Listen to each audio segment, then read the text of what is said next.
Hello, listeners to Femdom Mystique podcast. I am here with one of my dear friends, Miranda Middleton from London, the UK. Welcome. Well, indeed. Thank you very much for inviting me. What a fantastic play space you've got here.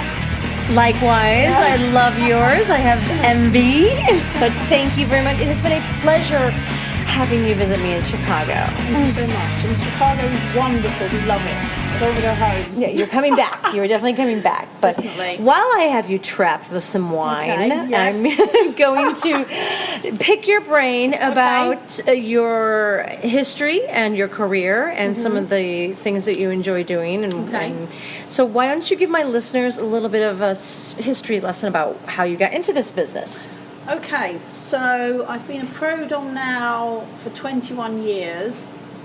Although I've actually been a pro dom for slightly longer, I class it from when I owned a dungeon, because prior to that I was a mobile dominatrix. I had all my stuff in a wheelie case. I used to do out calls and visit people's places, houses, flats, hotels, and you had to be very creative and kind of work on the spot. See a place, see what you can use for bondage, etc. Most of my calls were more kind of traditional domination in regards to verbal humiliation, boot worship, and corporal punishment. I'm streets and streets ahead of that now, because obviously all my equipment, things are very different. So I've kind of moved through a path as I've kind of gained experience, gained a variety of interests, acquired a lot more equipment. Yes, where I am you now have. It's kind of very different to where I was before. However, I still have a lot of my original stuff and a lot of my original appointments. I do too. Yes. I do too. As you and I talked about going through my dungeon, yes, many pieces are 20 years old, 15 years old, and you take care of them just like slaves. You look after them and these things last. Exactly. You know? So a lot of my gear that I've bought from years and years ago, I still have, I still use, it's still working fine, and a lot of my clients who I've had from day one, or even within the first early years, I still have to this day, which is great. A lot of them are my friends. I know all of them. A lot of them I have personal kind of contact with. Exactly. A lot of them, so which is fantastic. But I'm always open to receiving new slaves, new people who've, couples. Otherwise we get bored. Exactly. Variety is spice of life. So, what would you say is one of your you're known as the bondagemistress.com. Yep, indeed. And we all know your extraordinary skills with latex and medical. But in the early days, what really drove you to continue on this path? What did you really enjoy in the early days? So, in the early days, as I said, I had all my stuff in a case. So I bought a mixture of things. But I had this... I really enjoyed what I did. I enjoyed the role play, I enjoyed the scenes, I enjoyed the equipment, the dressing up. But I always had this feeling, because I was a graduate, that I didn't achieve what I should have achieved in the normal kind of world. So I worked for a while without a dungeon and decided, no, I need to be normal, this isn't the way forward, I need to have a normal life, a normal career. So I gave everything up for 8 months and worked in a normal job. And that killed you. And not only did it kill me, I was so unhappy and so miserable. I gained so much weight. I got massively, massively overweight in such a short period of time. I was just unhappy. I dropped everything. I wiped my client list, changed my phone, everything, just to kind of leave everything behind. I thought no, and I think a lot of my clients go through this process as well when they wrestle with their demons, thinking, I'm into this particular fetish, I'm into this particular thing, it's not normal, I need to address this and stop it. Right. Purging. That's what we call it. Purging is, However, getting rid of everything. That doesn't work. It does not. At and it all. Never will. Yeah. And I've said this to many people, it never will work. You have to kind of embrace your demons. Correct. So I tried to purge my demons, like a lot of people do, and it was a dismal failure. I was the most miserable person, you could ever meet. I was unhappy, I was doing shift work, I was in a Oh, company. God. I was in a company that I wanted to, in one respect, wanted to work because it's in media production. However, I saw everything within that company that showed me all the things, all the kind of company traits that I disliked. A glass ceiling for women. You know, you had no kind of respect. Your pay was low, no appreciation. You know, I've come from a financial background. When I was sessioning, it was obviously fairly affluent, fairly high. You know, your wages are fairly high, and I dropped it. And my wages were £12,000 a year. Oh my gosh. Yes, so I dropped everything to live a normal life, and I hated it with a passion. I thought, you know what, this is making me miserable. Sod it, I'm going to set up a dungeon. So I bought a property, I set up a dungeon, and I thought I had no experience of working in a premises at all. All I had done is the 2 years out calls with my stuff in a case. So I just So you took just a chance. jumped in. I handed my notice in. The company said to me, can you work for us a bit longer? I said, well, I can do. Can you give me like time and a half? You know, bearing in mind, I'm £12,000 a year. That's pretty shit. That's shit. To be honest. That's shit. And they said, well, no, we're not really prepared to do that. So in that case, goodbye. Goodbye. You know, I feel so unappreciated. I work my arse off. I've got 2 degrees, and you're giving me a dog's body job, and with no prospects, and you won't even, you know. I can't live. I've got no progression. There's nothing within this company that makes me want to stay. You want me to stay, and yet you're not even prepared to pay me a bit of overtime. Right. So, Make it worth my while. Yeah. So I just felt like I was at the bottom, and I was never going to leave the bottom. And you know what?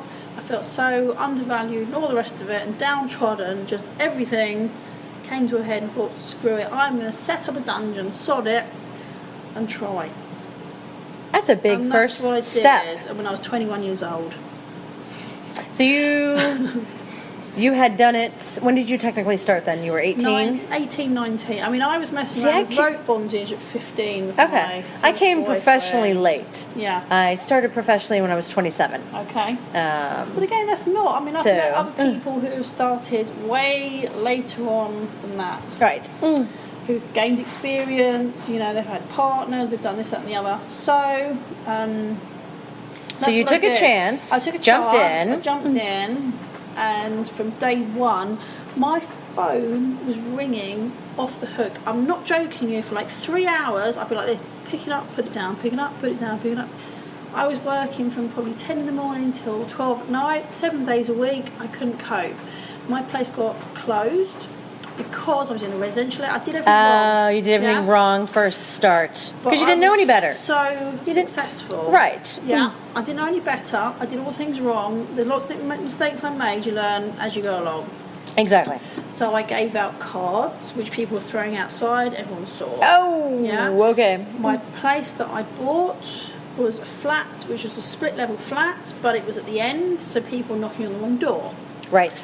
At that time, you could write anything you wanted to in the newspaper. Yeah. Now they're a lot stricter what you can say. I don't advertise in newspapers now. I mean, obviously, this is pre-internet. Bear in mind. So things when are I say very different. when I tell people that, they look at me going, "What?" Yeah, I'm like, "Yes, there was a world before the internet, and this is how we did it." Exactly. It's called paper. Yes. So I advertised in newspapers, in magazine that was not BDSM related, because you can have. I was one of a very small minority. There was like 2 other ads. My phone went insane. I mean, insane. I can't even tell you. I couldn't cope. Basically, I was asked to either relocate or get shut down because I was so successful in such a short period. People found out. It was, this is like 20 odd years ago. Right. Attitudes were very, very different. It was like, I'm not having that in my neighbourhood. Fine, okay. So then I relocated more than once. I'm relocated 3 times in a 6-month period. Oh my God. Yeah, it was a headache. Anyway, eventually, later on, I got industrial unit and everything's fine. So that's pretty much my background. So I have, since that day, taken that chance. I haven't looked back since.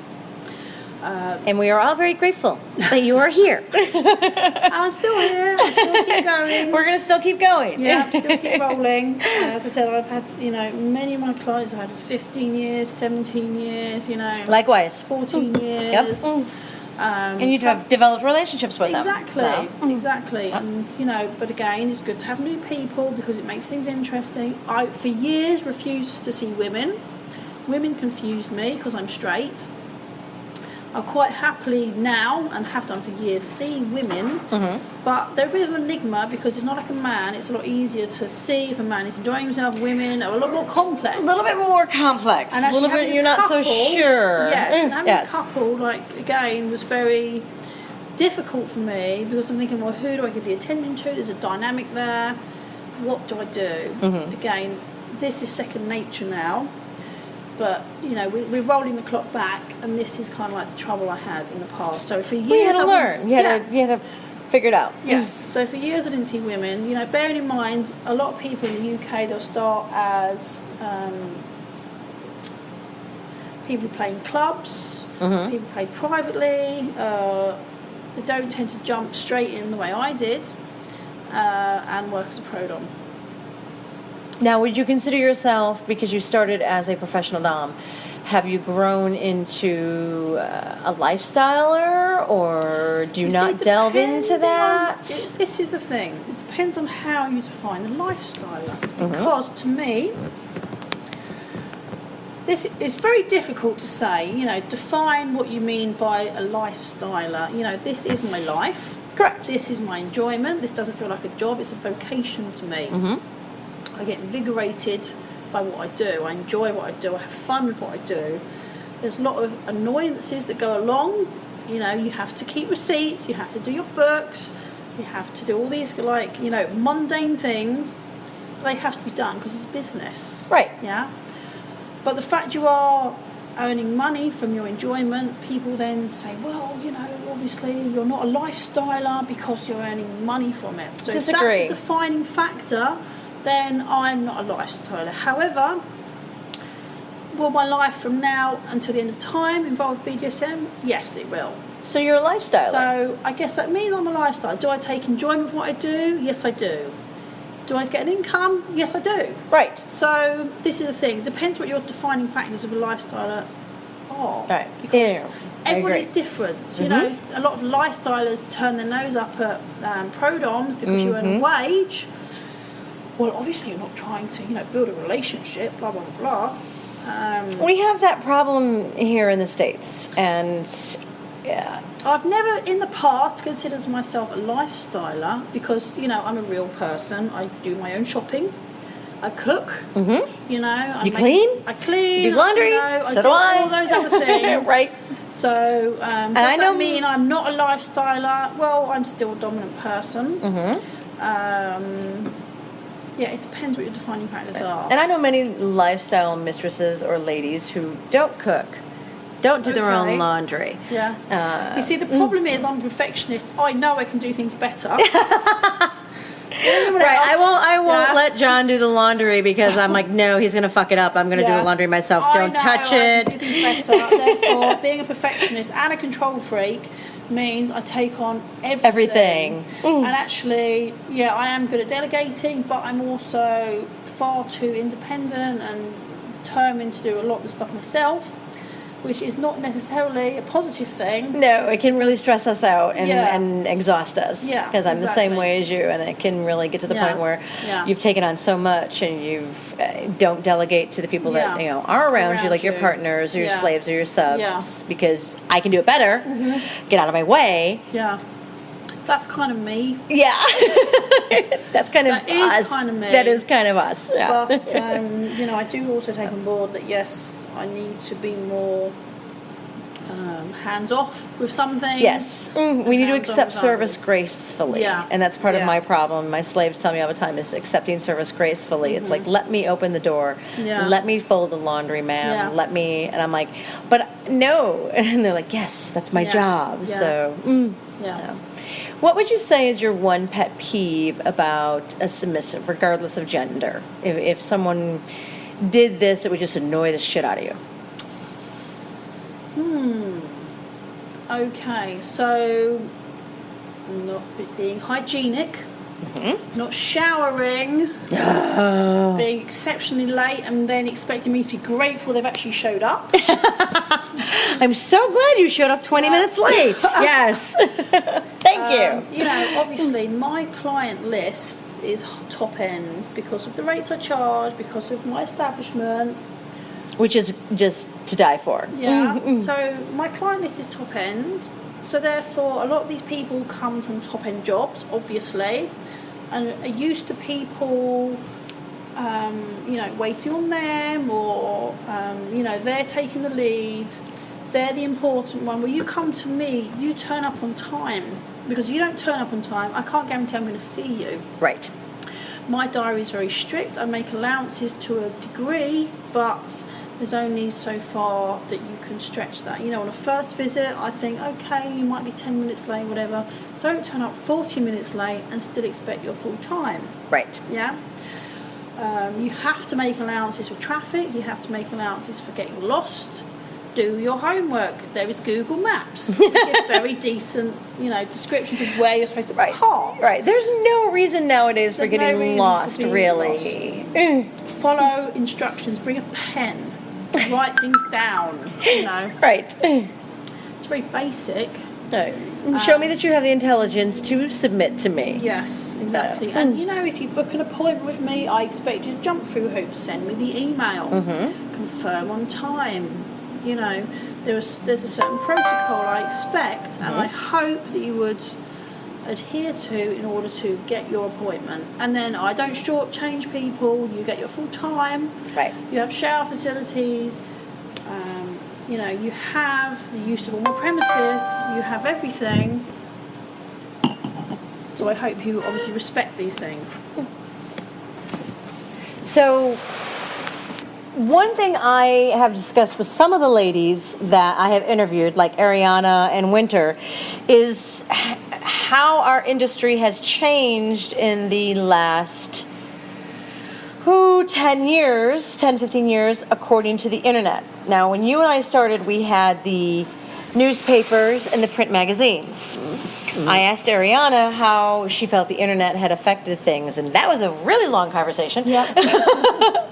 So I'm going to ask you the same question, is how do you feel things have changed since we both started and the advent of the internet? What has that done? Okay, so obviously, like anything, there is a positive and negative side. The positive side from the slave's point of view, for instance, he gets to see who the dom is, he gets to see the premises, he gets to understand all the basic, you know, protocol of what is expected, whether the mistress caters for his specific fetish interest, for instance. So you have a whole range of images, text, conversation beforehand, but you couldn't have necessarily had prior to that. Correct. The negative side is there's a massive insurgence of people who say, I can do the same job, and probably they can, or they might not be able to. Because I always liken it to a pyramid. You know, you're going to get a lot of people who have very little equipment and experience at the bottom who say, I'm going to give this a go. Well, there's a place for everybody in this market. Okay, we all start somewhere, but it's like a ladder, and the further down you go, depending on your interest, some people, you know, might discover CP and stick with that. You know, I get bored of one thing, I want something new, I want something more interesting. My interests develop over time. I enjoy CP, but of course, there's a lot more layers to the play than just one thing. So the further along you go, the more interest you get, the more equipment you get, the more specialised, and the less people out there on the same level as you, because obviously a lot of people come and go in this industry. We aren't known for our longevity. No. There's a handful of us. Exactly. So because of that fact, the internet is an advantage and a disadvantage, because obviously it opens up, although if it opens up your world, it means it opens up your world to not just the slaves, but also to other people who can compete with you, and offer similar things as well. Right, they see you doing it successfully, and they go, I could just do that, I can imitate her, and not realizing that part of the draw is our experience. Is and the person, you know, is the person that brings, you know, there are unique selling points. Someone says, you know, you are your unique selling point. You are the thing that people come to you for. And actually, that took me a while to take that on board and actually realise that is true. Mm-hmm. You can hire your space to someone, all the equipment is there, but if they don't know how to use it or they don't know how to utilise it, then it's pretty irrelevant, really. You know, no matter what person you have in your dungeon, if they can't then utilise everything, they don't have the experience to use everything, read the body language and the signs, and create a session you can't for someone. create the scenario. Yeah, create the scenario. Right. Then obviously, you know, things don't necessarily flow in the same way. Correct. It took me a while to realise that, but that is how it is. Now, you know that I have space envy for your space, but I want to preface that by saying that your space, no matter how delicious it is, you run your space fabulously. Thank you very much. You work it very well, and your style is fluid. I love the way you interact with people. So regardless of your equipment, you are a fantastic dom. Thank you very much. You're welcome. I also have space envy because you have a lot of space. A lot of space that I don't have. So that is very, you know, it's very noticeable when you come over here. You have a lot more space to play with, a lot more kind of options, the way to set your place out. Like we discussed before, there's advantages and disadvantages to that. You know, you go to any kind of UK dungeon, generally everything is a lot more compact, and I guess it's the same for most of Europe. But I always say, even if I won like multi-millions, I still would want more. We all want more. You know what I mean? We are definitely, there's a bunch of us that are toy whores. Yeah. I don't really know a dom that isn't toy whore, even one of the younger ones. But the more experienced we get, the more expensive our toys get. Of course. Because I've got 20,000 paddles, so I need the latex vac bed or the latex cube or the leather full body suit. But I need it in red, I need it in blue, and I need it in this, and now I need it in, you know, small, medium, large, extra large, and now I need it in this. Right. So the price tag keeps going up. Yeah. Now, people do think that we make an exceptional amount of money. But believe it or not, most of our cash goes back into our business. Goes back into the business. Or repairs, or if in the case of the UK, to HMRC. And yes, I am supporting the British government by paying a shitload of my money to HMRC. So what would you say is, let's touch on that topic a bit. What would you say is the one difference you have noticed? Because you go back and forth between European and American. What is the main difference you have noticed between European and American professional doms? BDSM. Okay, so European seems to be a lot more latex focused, a lot more medical latex bondage focused. I need to move. There seems to be a lot more, generally, you know, if I go to Folsom and I walk around Folsom in my outfits, everyone's like, wow. Or I go to DomCon. That's just because you're fabulously hot. That doesn't have anything to do with the outfit. No, I actually think you don't seem to do a lot of custom latex, basically. You have some fantastic latex. Yeah. I don't, but my latex may be fantastic, but I tell you, you go to like a German fetish party or a European fetish party, my latex will mould into the background with everybody else. Yeah, that won't happen here. That does not happen here. That does not happen here, ever. Not at all. I stand out in my gear, but trust me, if I go to a European or British party, then I'll mould in, because there are people who are better dressed or have more like crazy outfits or spend a lot longer, because, again, they're not pro-doms. They're individuals who this is their one night out or their 3 nights out a year in latex with their partner, and they spend like all day getting ready, you know.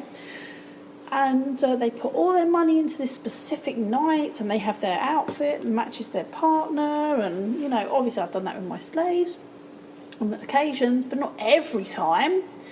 So they have a much more superior, you know, outfit for the evening, for instance. But you do not find that in the US at all. It is like basic stuff. Yes. People do not do custom. They don't do individual design. Again, that is generally what most people do on the fetish parties in Europe or UK.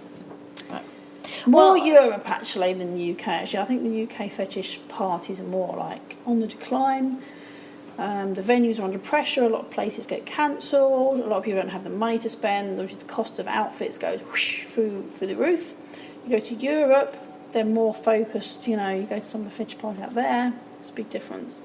But you do not get that. So that's number one. The latex, I think, is Agree. Agree. There's a big difference. It is a very big difference. And part of that is because, when I started, about the same time you did, we talked about our history.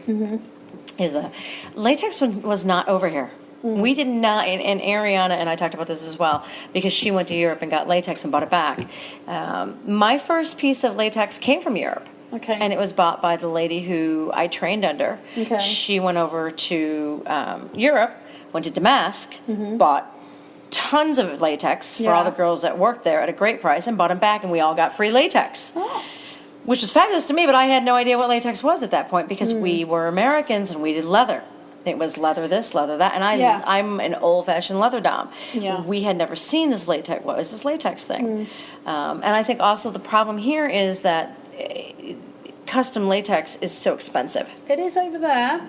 It is over there as well. But we also don't have as many options here, so not only do we have to pay more for the custom, we have to pay more for the custom and the shipping and the sizing and everything. So yeah, I mean, and it's something that needs to be repaired on a regular basis. Yeah, it's something that has to be maintained. You have to wash it because the skin oils damage the latex. You have to make sure, obviously, all the deodorant or all the perfume or whatever is off of it. It has to be washed a certain way, hung a certain way, dried a certain way, shined a certain way.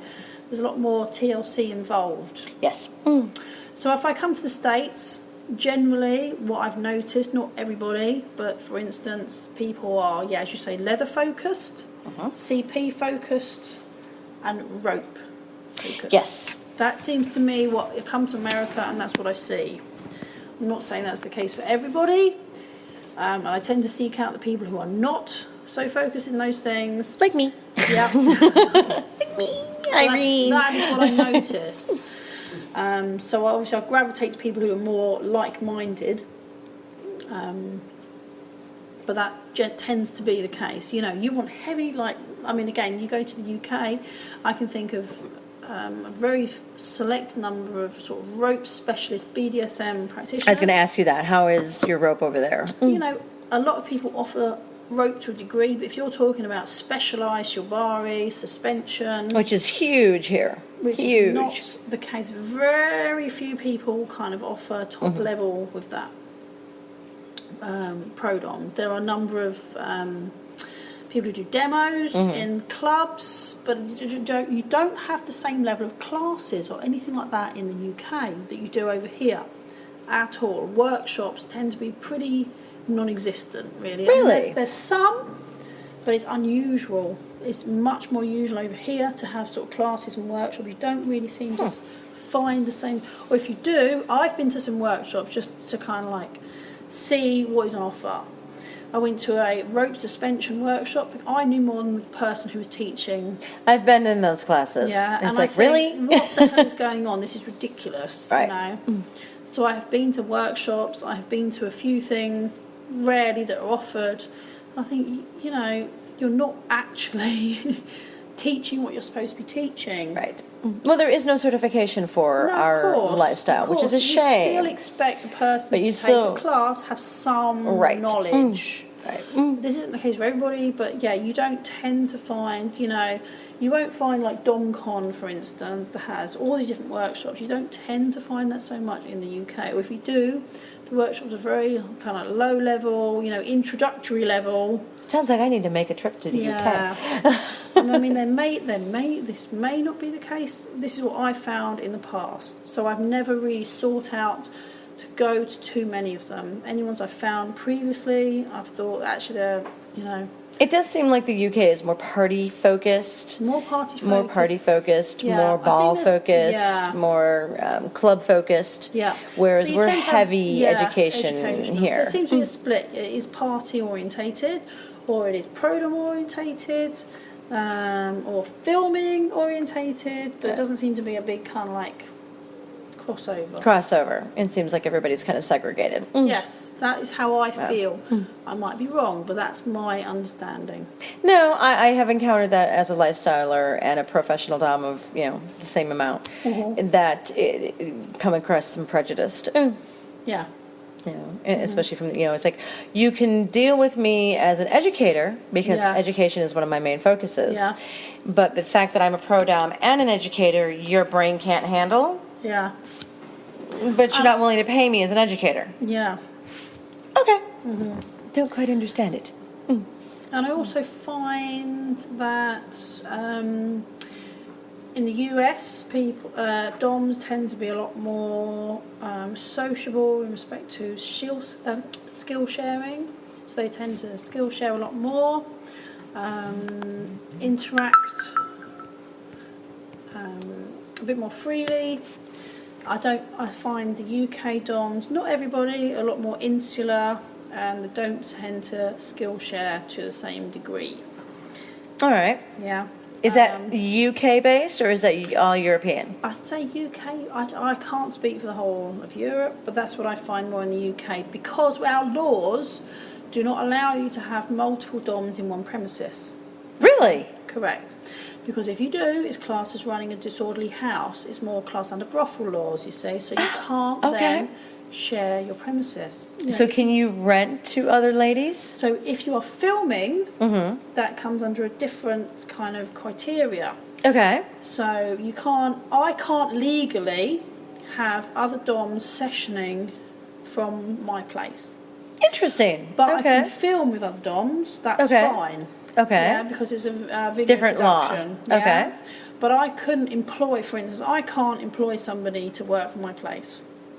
If you go to Germany, multiple DOMs can work in the one place, and they get a license to do so, correct. And they get people to come in and check. Right, they have to have their premises checked. Correct. And right. But in the UK, it comes under a brothel law. It comes under sharing. Those UK people, yes. What are we going to do with you? So, I mean, people do rent other DOMs. People do share premises. But it's then a grey area, it's not a legal area. That's the thing, because the way our structure is set up, if you have somebody else working in your place, you are then employing them, you have to pay their contributions. Okay. So it's all to do with the tax system, etc. So if you're actually a single person working for your own premises and paying your own tax, that's kind of like fine. It's not like, it's a grey, it's reasonably a grey area, but you are adhering to all the laws. Yeah, there are probably other laws you might be breaking, but that is the crux of it, that's acceptable. You can't then bring in other DOMs, train other DOMs, employ other DOMs, because then you're responsible for their tax. Okay. So I think that is really more to the reason why there's less skill sharing, because you can't work as a community. You can't work together. No, you can't work as a sisterhood and together and support each other. Share costs. You can't, all these things you can't do. Which we can do here. Yes. See, that's a shame. That's a shame. So for that reason, people are very insular. I mean, everybody does tend to mix at fetish clubs. Why? It's more of a party thing. Okay, that makes sense. Yeah, that makes sense. More people. But that is kind of a shame. Yeah, because you can't really support each other then. Correct. Which I'm a very big advocate of in America is, and actually everywhere, supporting each other and working together. There's no reason for us to be bitchy and infighting with each other. None at all. That is great. But I feel, there are lots of DOMs who are friends with other DOMs and do skill share, but I think generally everyone's fairly insular for those reasons. So people are very kind of segregated, have their own play space, right? Or they travel. They don't tend to all can't congregate in the one place. So I've been to your space and it's wonderful. What would you say is the one indispensable piece in besides you and your your style? Yeah. But what is the one thing, like my table? Yeah. All right. If I had to give up everything else, I would keep my table. Yep. What is the one thing in your dungeon then that you would definitely not want to be without? Okay, so I would home in on one room, which would be my medical room, of course. The thing I like about my medical room is everything is obviously, to hand. I have that one room. To me, if I had to lose everything in my place and pick one place, would be that square room, because most of my sessions take place in there. That's a great room. I love that room. If you ask him what is the most frequently used piece of equipment, I would say my serious kit milker. That is probably the most... You mean the one you convinced me to buy? Yeah, that to me is the one thing I probably use more than anything else. Okay. All right. Second to that is my Venus machine. Mm-hmm. But generally, people who come to see me have bondage, medical, electrics, rubber.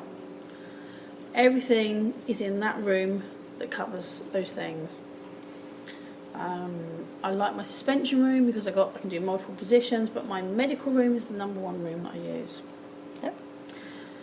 Whittling it down to one piece, I would say, is the serious kit. Is your serious kit? For me, that's the thing that most people come to me for. I don't know how you find it. I have found it very well so far.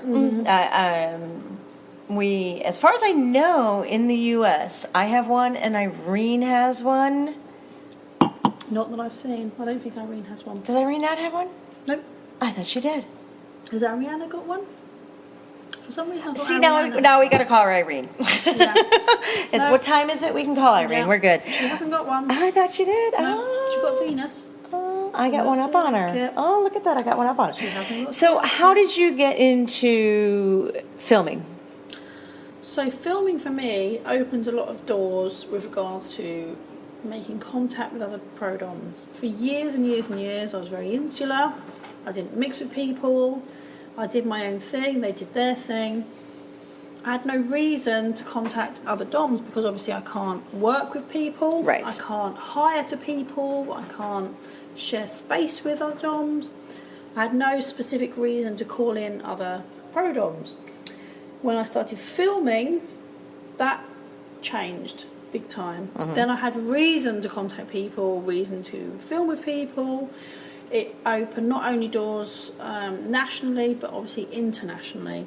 So that really was the catalyst for me to then make contact with Irene, make contact with people abroad and think, you know what, I need to broaden my horizons. I feel I've kind of achieved what I needed to do with regards to my play space. I want to make contact with other doms who have, bigger premises and other things and, different styles.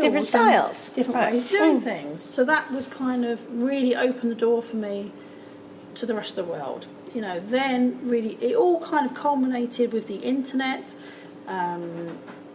broadening my horizons, just trying different things. So... What was the original question? It's all right. It's been a long week. Yes, we had a very heavy week. But we had a lot of fun. So with regards to the internet, yes, that has opened many doors. And internationally, obviously, I've made a lot of friends. Yes, and it's been wonderful. Of course. And shot with a lot of people. So filming for me has actually promoted kind of like a lot more skill sharing. Right, and sisterhood and developing. I mean, you and I talked earlier today, and I'm not a big filmer, but I enjoy it when I have a couple other friends and ladies that I work with, and I can play off of. If it was just me, I would probably have a hard time. But if there's 2 or 3 of us and we're all having a good time with the guy like we had earlier today, he was great. That was fantastic. I can do that, but just sitting in front of a camera by myself, I have a hard time doing that. Initially I found it, you see, my background, my degree was in media production. So for me, I kind of feel like it's going back to my roots to a degree. It makes sense. That was what I did at university. I did my master's in media studies. So it's kind of going back to my roots. But I always wanted to be the other side of the camera. The editing, the filming, Which you have a lovely videographer. Yes, indeed. Right? Yeah. We get a thumbs up from the Yeah. corner over there. Someone's getting sleepy. Yeah.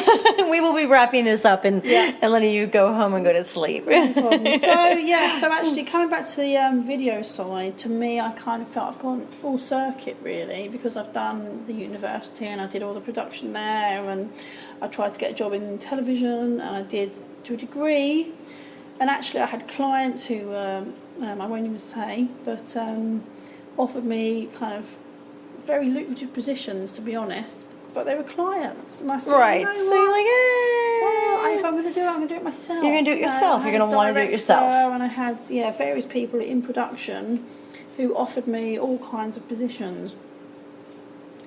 But then I kind of felt I'm not getting it on my own merit to do with my education. I'm Right. getting it due to contacts. Obviously now, who's to say? You know, time, etc. has yielded a different perspective, and you think, well, maybe I did turn down a great opportunity. But again, I enjoy what I do. I enjoy people I meet.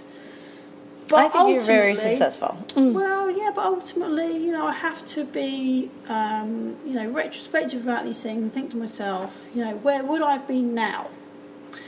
Would I have been, where it is, as you do think, you close one door, okay, you open another one, Right.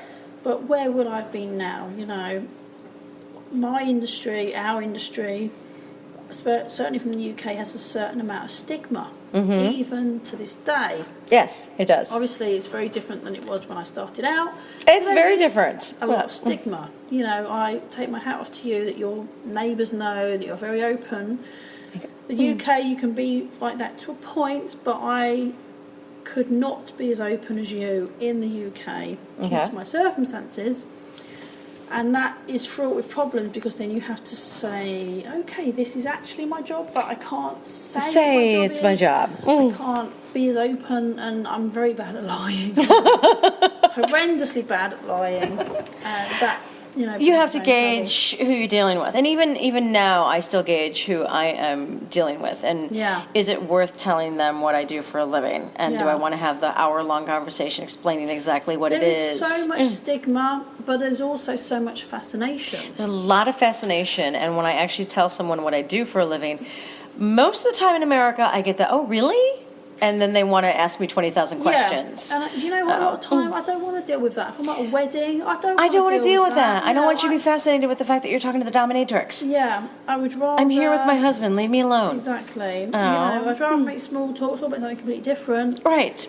Because if I end up saying my job, then you will fire like, oh, what is this? What is the worst Right. thing you've done? What's the worst thing? most What's the extreme weirdest thing you've Yeah. done? Right. You know, how do you cope with blah blah blah? And I'm Right. thinking, actually, I don't want to quantify all of this stuff and have the conversation, because then everybody turns their attention To you. to me, Right. and I don't want to attract that level of attention. Right. I'm not a public speaker.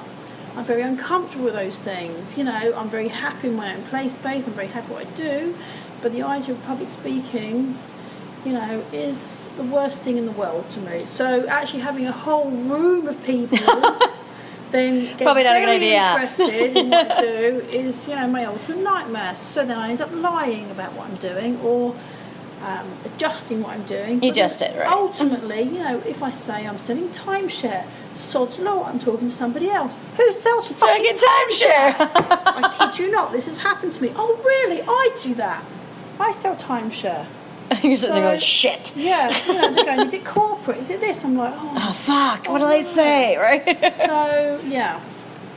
I'm very bad at lying. I don't like lying. You have to lie sometimes. You have to lie sometimes. Yeah. You have. Or little white fibs. Yeah. So, So I'm out in the respect of, you know, you can find me on the internet, my picture is there, I have a book, you know, I have a website, etc. But I'm not out in respect of my neighbours don't know what I do. right. You know, my friends know what I do.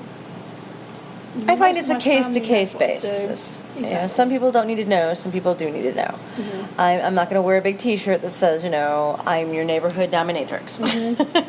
Yeah. And it really depends on where I go and what I do. And if I'm at a wedding, it's going to be I'm a therapist or I'm Yeah. But again, that's fraught with something problems. else. Right. You know, I've said all kinds of things, and again, it's like, oh, God, not again. Right. Maybe the only other person in the room is a sodding therapist. Well, who does this? You know, Right. I think I picked something bland. I'm a receptionist. Oh, really? Where do you work? I'm like, you know, is it with this? Is it with that? Oh, So shit.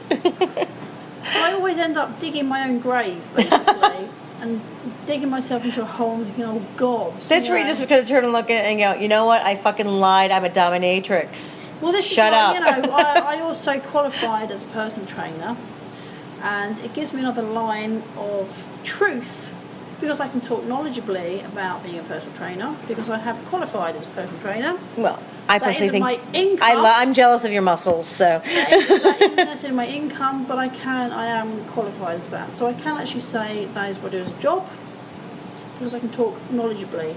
But, yeah, Yeah, every once in a never while. say my actual job to people.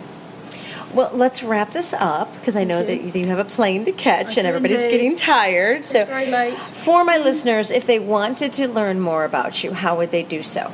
They would come to thebondagemistress.com. My website is there, my email address is there. I have other websites, but that's the main one, www.thebondagemistress.com. And can they find you on any social media anywhere? Twitter, because we have to have that. Facebook. Again, start with the Bondage Mistress, and then everything else follows after that. Well, I am very glad that you came to visit me, and we Thank took the you so time much. to do this. Thank you. We'll have to do it again when I come visit you in London, and we Indeed. haven't had a bottle of wine. Yeah, And it's very late. and beer. Listeners, this has been Femdom Mystique with Mistress Miranda Middleton from London, UK, one of my dear friends.